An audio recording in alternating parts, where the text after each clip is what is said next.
Hello. मैं doctor Chandrakala, BA part third के बच्चों का फर्स्ट पेपर फर्स्ट यूनिट में स्वागत करती हूँ। बच्चों, आज हम इमाइल दुर्कheim का समाज में श्रम विभाजन टॉपिक पर चर्चा करेंगे। समाज में श्रम विभाजन अर्थात the division of labour in society, यह दुर्कheim की सर्वाधिक चर्चित प्रथम रचना है जो 1893 में प्रकाशित हुई। दुर्कheim ने इसे अपनी डॉक्टरेट की उपाधि के लिए शोध ग्रंथ के रूप में लिखा था। इस पुस्तक में दुर्कheim के विचारों पर अगस्त कॉम्टे और स्पेंसर के प्रभाव को स्पष्ट रूप से देखा जा सकता है, जैसे वह व्यक्ति एवं समाज के संबंधों को दर्शाने के दौरान प्रकट करते हैं। यह पुस्तक 3 खंडों में विभाजित है। तो ये मैंने पुस्तक का सामान्य परिचय दिया। ये 3 खंड क्या हैं देखिए। पहले खंड में श्रम विभाजन के प्रकार हैं, जिसके अंतर्गत आपको कानून के प्रकार, एकता के प्रकार, अपराध, दंड, सामाजिक विभाजन इत्यादि समझाया जाएगा। दूसरा खंड में देखिए श्रम विभाजन के कारण क्या हैं और परिणाम क्या हैं। ये 2 खंड है। तीसरा खंड है श्रम विभाजन के असामान्य स्वरूप। इस तरह से ये पुस्तक 3 खंडों में विभाजित है। अब इन्हीं 3 खंडों पर संक्षेप में हम प्रकाश डालने का प्रयास करते हैं। सबसे पहले श्रम विभाजन के प्रकार्य पर चर्चा करते हैं। श्रम विभाजन के प्रकार्य से दुर्कheim का तात्पर्य है कि श्रम विभाजन की प्रक्रिया समाज के जीवन के लिए कौन सी मौलिक आवश्यकताओं की पूर्ति करती है। प्रकार्य का अर्थ उसने परिणाम या प्रभाव से नहीं लिया है, वरन भूमिका के अर्थ में लिया है। उन्होंने प्रकार्य के 2 अर्थ बताए हैं। पहला, प्रकार्य का अर्थ गति व्यवस्था है, अर्थात क्रिया करने से है।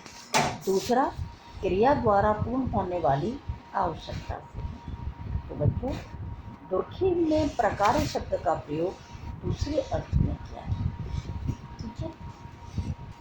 अब हम देखते हैं दुर्कheim आगे क्या कह रहे हैं। इसमें दुर्कheim समाज को एक नैतिक वास्तविकता मानते हैं। नैतिक व्यवस्था के अभाव में कोई भी सामाजिक व्यवस्था अधिक समय तक स्थिर नहीं रह सकती। अतः किसी भी सामाजिक तथ्य का प्रकार्य स्वाभाविक रूप से कैसा होना चाहिए? नैतिक होना चाहिए। श्रम विभाजन का प्रकार्य सभ्यता का विकास करना नहीं है, ऐसा दुर्कheim मानते हैं। ज़्यादातर विद्वानों ने ऐसा ही माना था कि श्रम विभाजन का प्रकार सभ्यता का विकास है, लेकिन दुर्कheim ने इसे इनकार किया है। दुर्कheim के मतानुसार स्रोत का अर्थ प्रकार्य से कभी भी नहीं हो सकता।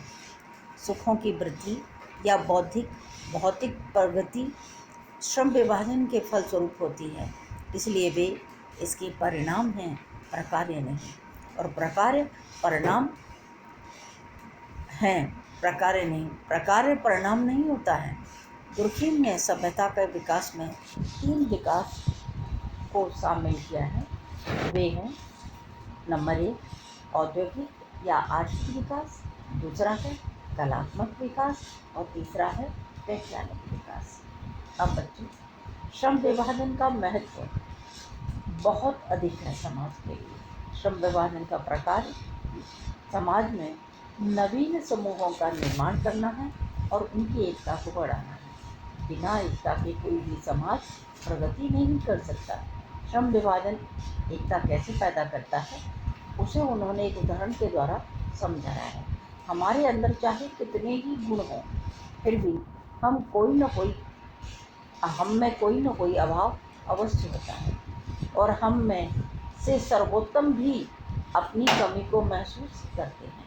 यही कारण है कि हम अपने मित्रों में उन गुणों की खोज करते हैं जो हम में नहीं होते, क्योंकि उनके साथ रहने में हम में कुछ अंशों में उनकी प्रकृति में भागीदार बन जाते हैं और स्वयं को कम अपूर्ण अनुभव करते हैं। इस प्रकार समानता और भिन्नता दोनों का ही आकर्षण होता है।